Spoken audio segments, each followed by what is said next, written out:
우리가 2달 동안 이 잠언 말씀을 집중하여서 우리가 묵상을 하였습니다. 아마 이런 묵상의 이런 시스템이 없으면은 공동체적으로 이 잠언의 말씀을 한 구절도 빠뜨리지 않고 이 전체를 우리가 묵상하는 것은 참으로 어려울 것입니다. 그런데 오늘 우리 이 잠언의 마지막 31장의 오늘 특징이 뭔가 하니까 바로 이 잠언은 여성의 잠언이라는 것입니다. 그러니까 이 잠언이 1장 1절에 어떻게 시작하였습니까? 바로 다윗의 아들 이스라엘 왕 솔로몬의 잠언이라. 이 잠언이 이 솔로몬 왕이 기록한 것이 기본적입니다. 물론 오늘 여기서 등장하는 이 르무엘이라는 이 인물, 이런 인물이 등장을 하긴 하지만은 기본적으로 이 잠언은 솔로몬의 잠언인 것을 알 수 있습니다. 그래서 오늘 이 본문은 오늘 이 31장 1절에 보면은 이 르무엘이라는 이 왕의 어머니가 아들 르무엘에게, 아버지가 아들에게 준 잠언이 아닌 어머니가 아들에게 준 그 잠언임을, 그것을 우리는 먼저 이해를 해야 될 것입니다. 여러분, 유대인들에게서 어머니는 매우 중요합니다. 그러니까 한 사람이 유대인인지 아닌지를 판별하는 기준이 고대 때도 그렇고 지금도 마찬가지로 그 기준이 뭔가 하니까 아버지가 유대인이냐는 중요하지 않습니다.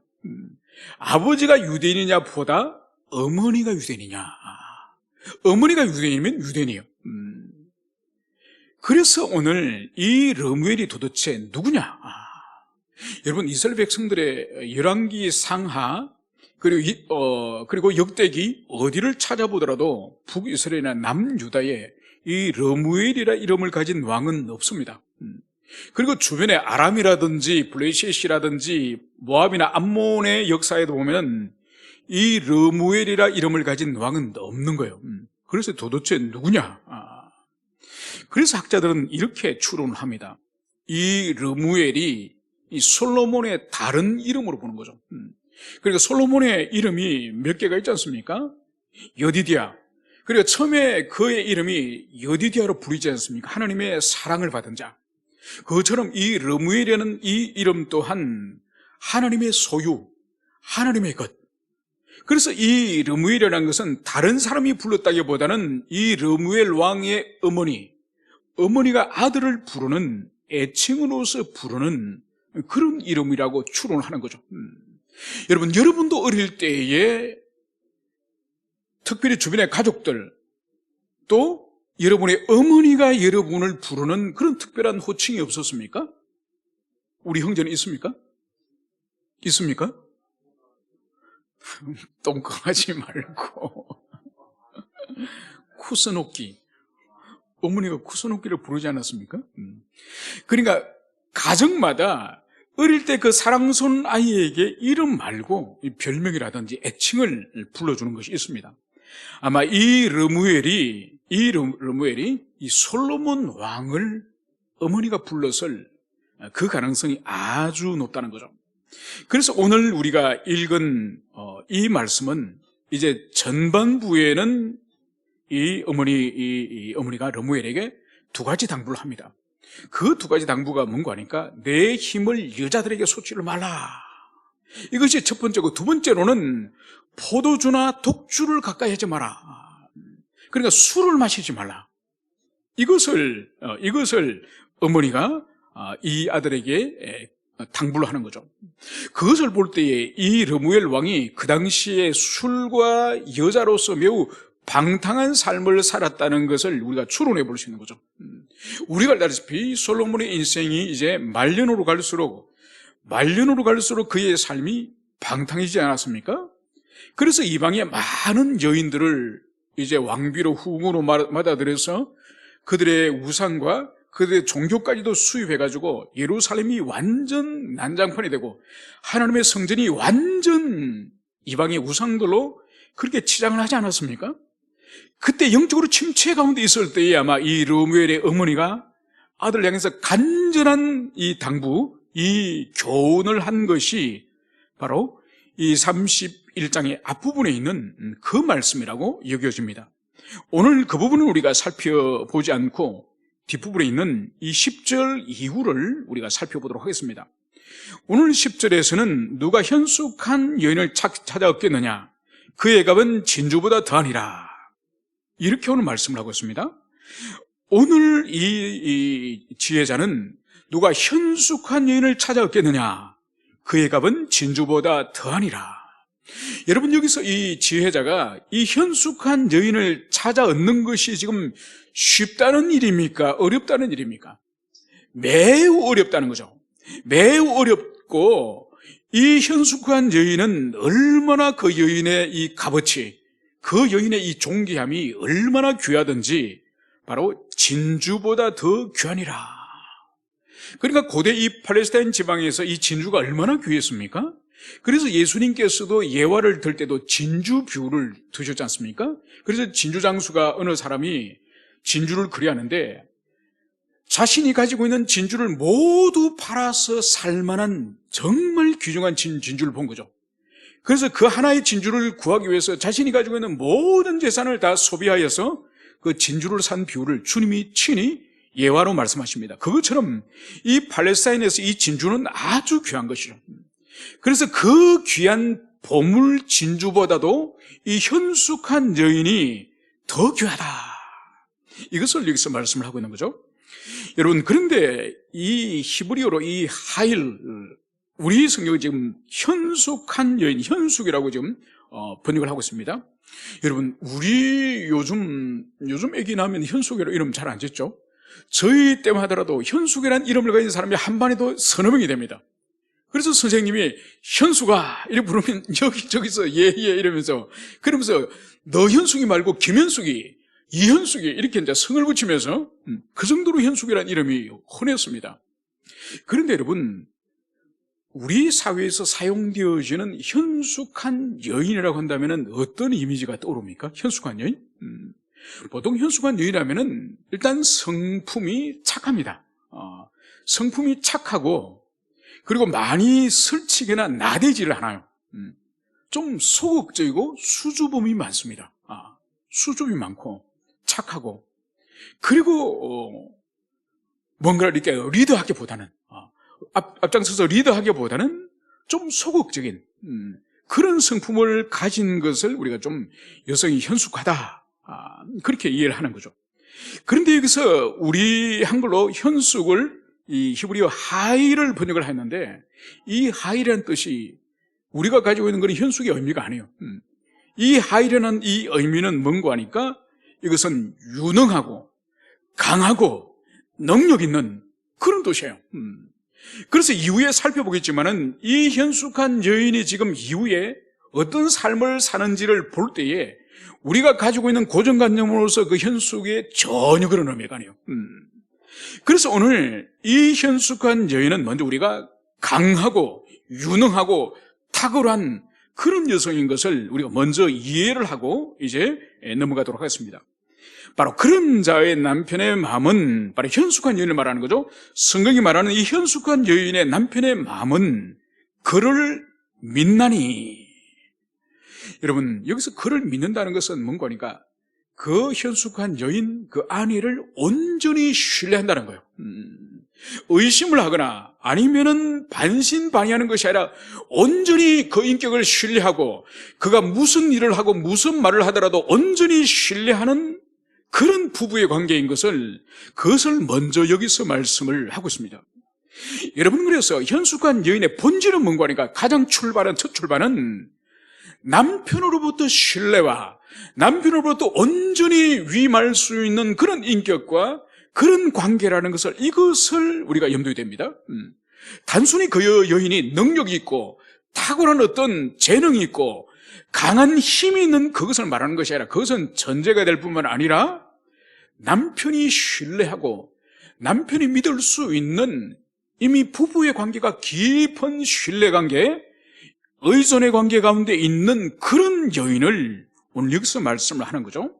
그래서 그 이후에 보십시오. 산업이 핍절하지 아니하겠으며, 그러니까 남편이 아내에게 절대적으로 신뢰하고 믿고 일을 맡기고 가정의 일을 맡겼는데 그 산업, 그 집안의 이 산업이 만약 망하고 핍절하면은 그 아내를 믿을 수가 없겠죠. 맡길 수가 없겠죠. 그런데 오늘 여기서 보십시오. 그 아내를 믿고 신뢰하여서 맡겼는데 그 산업이 핍절하지 아니하겠으며, 그러니까 실제적으로 이 아내는, 이 현숙한 아내는 실제적으로 탁월한 능력을 가지고 있기 때문에 남편이 믿고 맡기더라도 신뢰하더라도 그가 경영하는 이 가정이 절대로 핍절하지 않는다는 것이요. 그리고 실제적으로 그 여인은 능력을 가지고 있는 사람이에요. 가정을 사랑하고 맡겨준 일을 제대로 처리하고 감당할 수 있는 그런 능력을 가진 여인임을, 그것을 여기서 볼 수 있습니다. 그러면서 이제 이 여인을, 오늘 그런 자는 살아있는 동안에 그의 남편에게 선을 행하고 악을 행하지 아니하느니라. 이런 현숙한 여인의 특징, 인격적인 특징 가운데 하나가 바로 뭔가 하면 평생에 걸쳐서 자기 남편에게 선대하고 자기 남편에게 어떤 악을 행하거나 자기 남편의 인생에 큰 상처를 주는 그런 일을 행하는 것이 아니라 항상 선대하는 그런 귀한 그런 아내임을, 그것을 말씀하고 있는 거죠. 지금 이것이 이제 남편과의 관계에 있어서나 남편을 어떻게 선대하는 그런 현숙한 여인이라고 한다면은, 이제 이 13절부터가 이제 이 현숙한 여인이 이제 그의 집안의 일을, 실제적인 이제 경영을 어떻게 하는지 그 일을 이제 설명을 하고 있습니다. 오늘 13절에서는 그는 양털과 삼을 구하여 부지런히 손으로 일하며, 여러분 이 현숙한 여인은 이제 뭘 하느냐, 양털과 삼을 구해서 부지런히 손으로 일하는 거예요. 그러니까 이 양털은 겨울에 입을 옷을 만들 때 양털로 모직으로 옷을 짜는 거요. 삼은 더운 날씨, 더운 기후에 입을 그런 옷을 만드는 거죠. 그리고 직접적으로 이 손으로 부지런히 이 현숙한 여인이 직접적으로 일을 합니다. 그리고 14절에서는 상인의 배와 같아서 먼 데서 양식을 가져오며, 그러니까 이 식솔들, 가족들을 먹이기 위해서는 양식이 가까이 부근이 없으면은 먼데, 여기서 보십시오. 상인의 배와 같이 멀리 무역선이 먼 나라에서 무역하여서 상품을 가져오듯이 바로 가족들을 먹이기 위해서 양식을 먼 지방에도 불구하고 가져오는 이 적극적인 능동적인 이 여성의 이 태도를 보십시오. 그리고 오늘 15절에 보면 밤이 새기 전에 일어나서 자기 집안 사람들에게 음식을 나눠주며 여종들에게 일을 정하여 맡기며, 그러니까 아침에 해가 뜰 때까지 들어 누워가지고 늦잠을 자는 여인이 아니라 아직 밤이 끝나기 전에 이 신새벽에 여인이 일어나서 집안 사람들에게 먹을 아침 음식을 다 나눠줍니다. 그리고 더 나가서 이제 여종들에게 일을 정하여 맡기며, 그러니까 여종들에게는 어떤 여종에게는 어떤 일을 맡기고, 이 종에게는 다른 일을 맡기고, 이 종에게는 이런 일을 맡기고, 그래서 모든 집안의 종들에게, 그 사람들에게 합리적으로 효율적으로 불만이 없도록 모든 사람들에게 업무를 균등하게 맡기는 이런 지혜롭고 아주 영민한 여인임을 여기서 보여주고 있습니다. 그리고 오늘 16절에 가면 밭을 살펴보고 사며 자기 손으로 번 것을 가지고 포도원을 일구며, 여러분 이것은 놀라운 이야기예요. 여기서 밭을 살펴보고 사며, 이 현숙한 아내, 이 아내가 오늘 부동산을 매입을 합니다. 이 부동산을 매입하기 위해서 먼저 밭을 살펴보며, 여러분 시골에서 이렇게 한 동네에서 이렇게 땅을 사고 팔 때, 그러니까 논이나 밭을 사고 팔 때는 잘 합니다. 그러니까 잘 알아서 그 논에 농사가 얼마나 잘 되는지는 이미 아는 거죠. 벼를 심었을 때 아주 금푸르게 자라고, 그래서 가을에 추수를 많이 하고 여름에 보리나 밀을 추수를 많이 하고, 그래서 그 땅이 아주 옥토라는 것을 한 동네에 살면 다 압니다. 그런데 외지에서 온 사람은 모르는 거죠. 외지에서 그 땅을 사는 사람은 모릅니다. 그래서 항상 이 겨울에 땅들을 많이 사고 팔고 하는데, 겨울에는 이미 농작물을 다 베어버리기 때문에 볼 수가 없는 거죠. 그래서 항상 그 땅을 살 때 사람들에게 물어봅니다. 그 땅에 지난해는 나락을 벼를 몇 가마니를 추수했습니까? 그 땅에 돌멩이나 그런 것은 없습니까? 왜냐하면 논에는 돌멩이가 없지만은 밭에는 돌멩이가 있습니다. 그리고 이 작은 이 중만한 돌멩이도 사실은 있어서 안 되지만은 어떤 밭에는 이 큰 돌멩이가 이 밭 한가운데 있습니다. 그러니까 주인도 그 밭을 일구다가 돌이 너무 커서 손을 못 대고 그냥 두는 거죠. 그거를 모르고 그 미련한 주인은 그 밭의 구조나 밭의 그 장애물을 모르고 쟁기를 가지고 이제 소를 끌고 가다가 그 큰 돌이 쟁기에 딱 걸리면은 쟁기가 그 자리에 뚝 부러집니다. 그러면은 쟁기를 하나 만들려면은 시골에서는 아주 일이 복잡해요. 산에 가서 나무를 잘라가지고 그 나무를 건조를 해가지고 여러분 쟁기 하나 만들려면은 몇 년이 걸립니다. 만드는데 걸린다는 것이 그 쟁기의 나무를 마련하기 위해서. 그러니까 미련한 농부는 자기 밭에 어디에 큰 돌멩이가 있는지도 모르는 거예요. 그러니까 한 번씩 가다가 큰 돌에 이 쟁기가 걸려서 힘센 속 앞에서 확 당기면은 쟁기가 돌에 걸려면 그냥 무직거나 부러지는 거죠. 그러니까 그것을 밭을 구입하는 사람은 그 땅이 돌멩이가 많은지 바위가 있는지 이런 것을 잘 살피고 밭을 삽니다. 오늘 여기서 보십시오. 이 여인 밭을 살펴보고 사며 얼마나 이 여성이 이 현숙한 여인이 치밀합니까? 땅을 살 때 남편도 아니고 이 여인이 이 땅의 상태를 살펴보면서 이 땅을 구입하는 것을 여기서 보여주는 거죠. 그리고 더 나아가서 자기 손으로 번 것을 가지고 포도원을 일구며 뭔가요? 자기가 돈을 벌고 자기가 무역을 하고 자기가 농작물을 재배해서 번 그 돈으로 이 여인이 포도원을 이제 구입해서 포도원을 경작하는 이 모습을 보여주고 있습니다.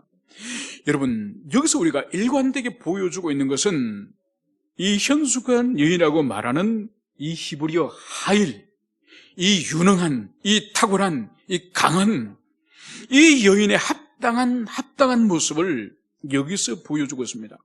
한 중간쯤 이 정도면은 오늘날 여성들은 더 이상 말을 못합니다. 아니 이 여성의 남편은 도대체 어디 갔대요? 여성이 이렇게 집안일 다 하고 심지어 땅도 사고 그리고 포도원도 가꾸고 도대체 이 여인의 남편은 도대체 어디 갔습니까? 그리고 이렇게 어떻게 합니까? 오늘날 만약 이렇게 여성 보고 살아라고 한다면은 이런 여성은 슈퍼우먼이거나 알파걸이지 어떻게 이렇게 살라고 합니까? 당장 이런 말을 합니다. 여러분 이 성경 가운데서 여성성에 대하여서 아가서에서 여성의 모습을 계시하는 모습과 이 잠언 31장에서 계시하는 모습이 다릅니다. 아가서에서 우리는 알다시피 아가서에서는 이 여성의 이 외적 아름다움을 많이 강조합니다. 그리고 남자와의 그 농밀하고 깊은 이 사랑의 관계, 이 관계를 그렇게 기술하고 있다고 한다면은 이 잠언에는 이 여성의 외적 아름다움이라든지 남편과의 그런 농밀한 그 사랑에 대해서는 이 잠언 31장에서는 다루지 않습니다. 이 잠언 31장에서 이 여성성은 그 뿌리를 캐들어가 보면 어디 있느냐? 그것은 바로 창세기에서 우리가 볼 수 있습니다.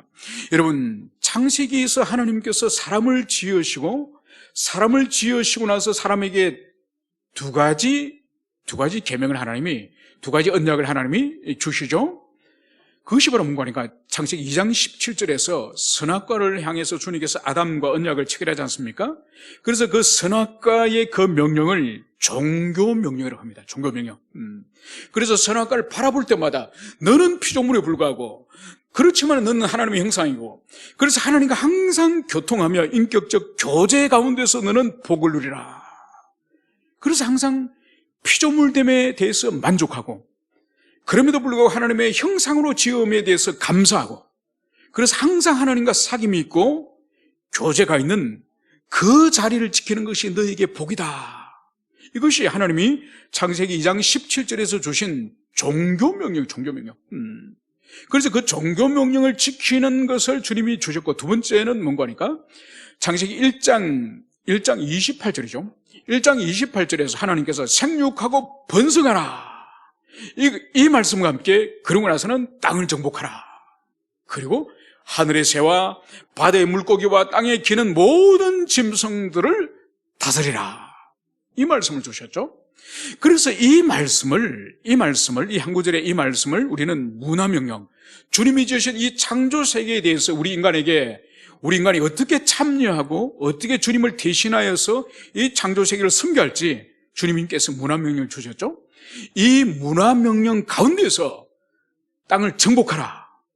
이 정복의 이 말씀은 하나님이 지으신 이 남자와 여자 가운데서 남성에게 주셨다고 그렇게 해석을 하는 거죠. 왜냐하면 이 남성이 가지고 있는 이 성향 자체가 외향적이고 정복하고 차지하고 빼앗는 이 외향적인 이 성품을 가지고 이 땅을 정복하는 그런 미션을 남성에게 줬다고 한다면은 이미 정복한 세계, 이미 정복한 대상에 대해서 이제는 다스리는 이 일은 남성들보다 여성에게 더 적합하다는 거죠.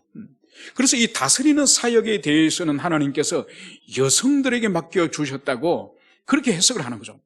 그렇다고 한다면 오늘 여기서 우리가 몇 구절을 우리가 쭉 살펴봤지만은 이 여성의 모습이 아주 능동적이고 적극적이고 아주 그런 활동성을 가지고 있는 이 모습이죠. 이 모습의 뿌리가 어디냐? 바로 정복한 세계에 대하여서 이제 돌보는 다스리는 여성성 하와에 주신 그 사명을 오늘 이 현숙한 여인에게 오늘 물려받았다고 그렇게 볼 수 있는 거죠. 그러면서 이제 이 여인을 오늘 17절과 18절에 보면은 힘있게 허리를 묶으며 자기 팔을 강하게 하며 자기의 장사가 잘 되는 줄을 깨닫고 밤에 등불을 끄지 아니하며. 보십시오. 오늘 이 여성이 힘있게 허리를 묶으며, 이건 뭐고 하니까 이 팔레스타인 지방의 이 사람들은 이 의복이 기본적으로 이 하나의 통으로 된 옷이지 않습니까? 통으로 된 옷이고, 그리고 기본적으로 띠를 띠게 됐습니다. 이 띠를 쪼는 거죠. 그러니까 이 띠를 푸는 것은 그 사람이 완전히 무방비 상태하게 그렇게 있다고 한다면 이 허리띠를 묶는다는 것은 무슨 일이든지 적극적으로 지금 할 자세를 가지고 있는 거예요. 바로 이 현숙한 여인이 힘있게 허리를 묶으며 바로 무슨 일이든지 지금 그 일을 하고자 하는 이 의지가 여기서 나타나 있습니다. 그리고 자기의 팔을 강하게 하며 여러분, 여기서 오늘 우리가 볼 수 있는 것이 뭔가 하니까 오늘날 우리 사회에서도 가지고 있는 여성성이 외모를 중요시하고, 그리고 남성들 앞에서 오히려 약함을 드러내면서 오히려 보호를 받는 것이 오히려 여성으로서 어떤 매력인 것처럼 그렇게 몸매도 요약해 보이고, 그래서 남성들에게 이제 보호를 해주고 싶은 그런 것이 오늘날 외모지상주의에 오늘날 여성들이 얼마나 유행을 합니까? 그죠? 그런 것을 볼 때에 이제 허리에 띠를 묶고 팔을 강하게 하는 이 모습과 얼마나 다른지 그것을 여기서 보여주었습니다. 그러면서 18절, 자기 장사가 잘 되는 줄 깨닫고 밤에 등불을 끄지 아니하며. 지금 이 여인은 단순히 자기 가족들이 먹고 쓰는 그걸만 생산하는 것이 아니라 이 상업 유통을 합니다. 그래서 지금 자기가 하는 이 장사가 잘 되는 줄 알고 밤에도 생산을 멈추지 않고 밤에도 계속적으로 일하는 이 모습을 여기서 볼 수 있습니다. 그것이 바로 19절, 손으로 손뭉치를 들고 가락으로 가락을 잡으며. 이것이 뭐죠? 바로 손뭉치를 가지고 이 실을 짜는 이 모습을 여기서 보여주고 있습니다. 여러분, 그런데 오늘 20절에 보면은 지금까지 이 여인은 매우 능동적이고 부지런하고 적극적이고 성실하고 건면하고, 그래서 자기 집안의 이 경영과 이 살림과 이 재물을 늘리는 여기에 탁월한 삶을 한다면은 오늘 20절 보십시오. 그는 공고한 자에게 손을 푸며 궁핍한 자를 위하여 손을 내밀며. 여러분, 이렇게 성실하고 부지런하고 탁월한 여인을 할지라도 구두쇠 같은 사람이지 않습니까? 여러분, 있는 사람이 더 인색하고 부유한 사람들이 더 인색한 사람들이 세상에 얼마나 많습니까?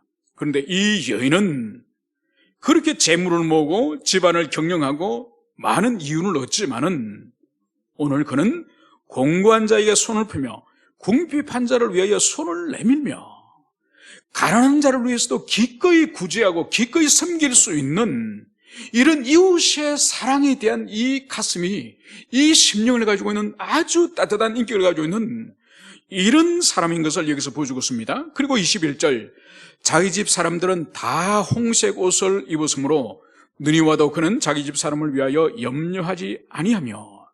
여러분, 이 또 여인의 모습을 보십시오. 이렇게 인색하게 돈을 모아서, 그리고 이 인색함이 자기의 집안 식솔들에게도 인색한 사람이 얼마나 많습니까? 여러분, 실제로 보세요. 아주 부유한 사람들 가운데서 자기가 비록 고생을 해서 돈을 모았지만은 다른 사람들에게 인색한 것은 말할 필요도 없고, 심지어 자기 아들, 딸이나 자기 손주들, 자기 가족들에게도 인색한 사람 많습니다, 세상에. 얼마나 구두쇠고 자린고비인지 절대로 그 돈주머니를 풀지 않는 사람들이 얼마나 많은지 몰라요. 그런데 오늘 이 여인은 가난한 자들에게 구제할 뿐만 아니라 자기 집안에 있는 이 사람들에게 홍색 옷을 입혔다. 여러분, 이것은 뭔가 하니까 이 솔로몬 시대, 지금부터 3000년 전에 홍색 옷을 그 집안의 자식들이나 그 집안의 종들이나 그 집안의 모든 식솔들에게 이 홍색 옷을 입혔다고 하는 것은, 이것은 탁월한 이 섬김, 헌신, 그 사랑을 여기서 보여주는 거죠. 사랑을. 그러면서 이 여인의 또 다른 놀라운 모습을 여기서 볼 수 있습니다. 22절, 그는 자기를 위하여 아름다운 이불을 지으며 세마포와 자색 옷을 입으며. 여러분, 가난한 사람들에게 구제하고, 그리고 자기 집안의 식솔들에게 홍색 옷을, 붉은 옷을 늘 입히더라도 자기에게 또 인색한 사람이 있습니다. 자기에게 구두쇠처럼 자기에게는 아주 거친 음식과 거친 옷을 입는 그런 사람들도 있거든요. 그런데 오늘 이 여인을 보십시오. 이 여인은 품위를 아는 여성이에요. 아름다움을 아는 여성이에요.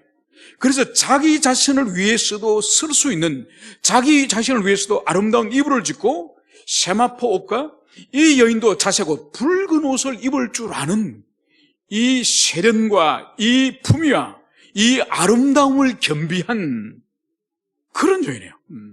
여러분, 얼마나 놀랍습니까? 얼마나 놀랍습니까? 여러분, 가난한 사람을 위해서 구제하는 것도 사실 힘든 일인데, 구제를 하더라도 자기 집안의 식솔들을 이 붉은 옷을 입히는 이 일도 힘든 일인데, 더 나아가서 자기 자신도 사회적인 신분과 사회적인 위치에 걸맞게끔 그런 옷을 입고 자기의 품위와 자기 명예를 위해서 기꺼이 희생하는, 헌신하는 이런 여인인 것을 여기서 볼 수 있습니다. 잠시 전에 우리가 이야기를 나눴죠. 아니, 이 여인의 남편은 도대체 어디서 뭘 하지? 도대체 남편이 있긴 한가? 오늘 23절에서는 이렇게 말씀을 하고 있습니다. 그의 남편은 그 땅의 장로들과 함께 성문에 앉으며 사람들의 인정을 받으며. 여러분, 여기서 보십시오. 이 여인의 남편은 살아있습니다. 이 여인의 남편은 죽지 않았습니다. 이 여인은 과부가 아니에요. 이 여인이 이렇게 유능하고 탁월하고, 그리고 그 집안의 모든 일들을 신뢰하고 맡길 정도의 이 여인의 남편은 뭘 하느냐? 바로 그 땅의 장로들, 그 땅의 지도자들과 함께 성문에 앉으며 사람들의 인정을 받으며. 여러분, 성문은 이 고대시대 때 성문은 모든 그 성 안에 중요한 의사결정을 하는 초대 교회 때로 치면은 로마 제국시대 때는 아고라 같은데 이 도시의 지도자들, 장로들과 함께 이 남편이 지금 앉아서 그 땅의 사람들에게 지금 인정을 받고 존경을 받고 있다는 것을 여기서 보여주고 있는 거죠. 여러분, 여기서 우리가 간접적으로 볼 수 있는 것이 뭔가요? 이 가정에 맡겨준 이 일을 이 아내가 잘 감당하여서 이 남편 되는 사람이 그 땅의 지도자 반열로, 그 땅의 명예를 누리면서 지도자 반열에 이 사람이, 남편이 있음을 여기서 보여주고 있습니다. 그러니까 이 여인을 보십시오. 가난한 이웃을 돌보고 가정의 식솔들에게 필요한 것을 채워주고, 그리고 자기에게 필요한 명예와 자기 아름다움을 보존하고, 그리고 더 나아서 남편이 사회적으로 존경과 높은 신분을 차지할 수 있는 이런 부분에 있어서 스포트하는 그런 여인인 것을, 그것을 여기서 볼 수 있습니다. 그러면서 이 여인을 오늘 26절에 보면 입을 열어 지혜를 베풀며 그의 혀로 인애의 법을 말하며. 여러분, 이 여인은 더 나아가서 입으로 하나님의 법과 하나님의 인애를 말하는 바로 하나님의 이 지혜의 말씀을 자녀들과 이 가족들에게, 이 식솔들에게 하나님의 말씀을 가르치는, 훈계하는 그런 능력의 이 여인인 것을 여기서 볼 수 있습니다. 이 여인의 삶의 이제 결과를, 평가를 이제 보겠습니다. 오늘 28절에서는 그의 자식들이 일어나 감사하며 그의 남편은 칭찬하기를 덕행 있는 여자가 많으나 그대는 모든 여자보다 뛰어나다 하느니라. 바로 이 여인을 향해서 오늘 자녀들이 다 일어나 그 어머니에게 감사하는 거예요. 그리고 더 나아가서 자식뿐만 아니라 남편이 이제 이 아내를 칭찬합니다. 그래서 이 세상에 많은 여자들이 있지만은 그대보다 더 현숙하고 더 탁월한 여성이 없습니다. 이것을 말하는 거죠. 그리고 더 나아 31절에 보면은 이 여인을 보십시오. 그 행한 일로 말미암아 성문에서 칭찬을 받으리라. 이 여인이 가정에서 자녀들에게 존경을 받고 남편에게 칭찬받을 뿐만 아니라 그 도시 성문에서 그 공동체로부터 이제 칭찬을 받는, 존경을 받는 그러한 여인이다. 이것을 말씀을 하고 있습니다. 여러분, 그러면 이 현숙한 여인, 이 탁월한 이 여인의 이 삶의, 이 성공적 삶의 원동력이 도대체 뭔가? 그것을 오늘 30절에서 답을 하고 있습니다. 그 답이 바로 뭐죠? 고운 것도 거짓되고 아름다운 것도 헛되니 오직 여호와를 경외하는 여자는 칭찬을 받을 것이라. 여러분, 이 30절의 이 말씀은 참으로 놀라운 말씀이에요.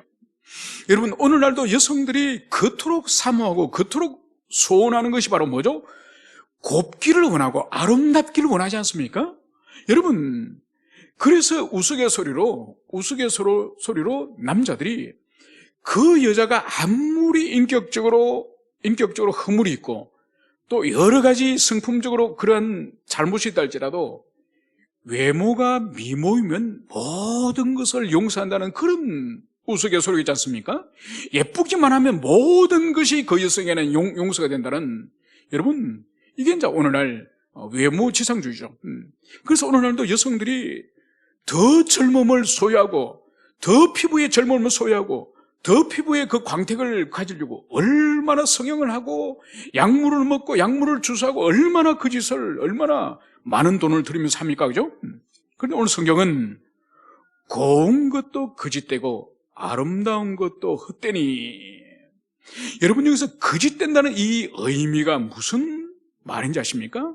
이 거짓된다고 하는 이 단어가 이게 무슨 의미가 아닙니까? 이것이 성경 속에, 구약 성경 가운데에 우상은 헛되다, 우상을 헛되다고 할 때 그 단어가 동일하게 여기서 거짓된다는 이 단어에 사용되는 것. 그러니까 마치 여성의 이 고운 모습, 여성의 아름다운 모습을 우상처럼 숭배하지만은 그 우상이 아무런 생명이 없고 아무런 우리 인생에 도움이 되지 않는 것처럼, 오히려 그 우상이 우리 인생에 올무가 돼서 우리 인생을 망하게 하는 것처럼 이 여인의 고운 것과 아름다운 것이 우상처럼 허무하다, 헛되다, 이것을 오늘 말씀하는 거예요. 여러분, 그래서 오늘 이 잠언 31장에서 이 현숙한 이 여인에 대한 이 말씀은 남자에게 주는 교훈이 있고 여성에게 주는 교훈이 있습니다. 남자에게 주는, 남성에게 주는 교훈이 뭘까요?